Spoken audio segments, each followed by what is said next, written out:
What's up, guys? Today was more sandbag training. There's an idea that's been in the back of my mind forever, and I think I'm starting to see proof of it with all this sandbag work. It's nice when you're able to experience something for yourself and move it from that category of probably true in theory to definitely true, I've actually done this myself. Anyway, the idea is that as you become more powerful, you use up your resources faster. When thinking in terms of absolute load, this seems pretty obvious. If you squat 600 pounds, you probably can't do as much high intensity volume as when you were squatting 300. That seems obvious. Less obvious is what happens when you become more powerful without increasing weight. Over the last few months, I've noticed I've been wearing out quicker. I might only make it to 5 shoulders per side before I start running out of steam, and that's even on days where I don't lift heavier than 220.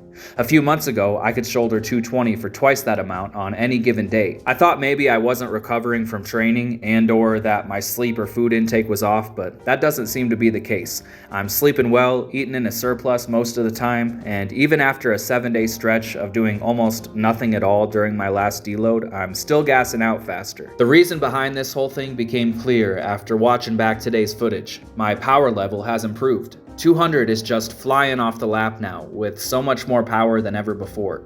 It's nice to see this, considering power off the lap has been my main focus for a long time. It's nice when things work how you want them to. Back to wearing out faster, this would explain it. If you had, say, 100 energy points you could use in a day, and it takes 5 of those points to shoulder a sandbag, you could shoulder it 10 times per side. If you take that same sandbag but lift it with twice as much power, now you could only do 5 per side. It's like driving around in your car. You can use up a tank of gas in a few minutes if you drive around at 150 and you're doing donuts and stopping and starting a bunch of times, but if you stay somewhere between 30 and 60, that tank might last all day. The cool thing about our bodies, though, is that we can increase the size of that gas tank.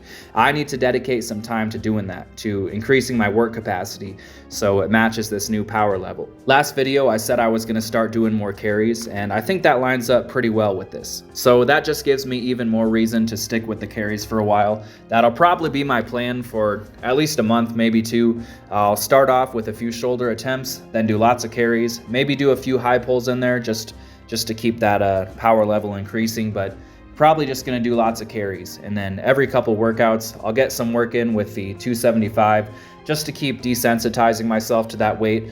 But other than that, that's all I have for today, and I'll catch you guys next time.